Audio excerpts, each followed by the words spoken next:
俗话说得好，咳嗽不是病，咳起来真要命。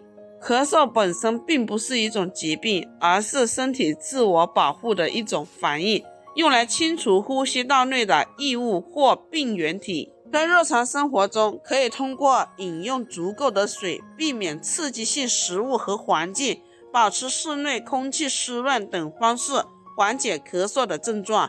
而冬天又是感冒的高发期，伴随着咳嗽的症状，我们可以在家做一碗汤。咳嗽最怕的止咳汤超有效，每天1碗，润肺美肤。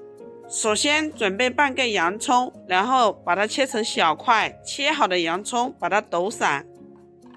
接着再准备1块生姜，生姜把它切成姜丝。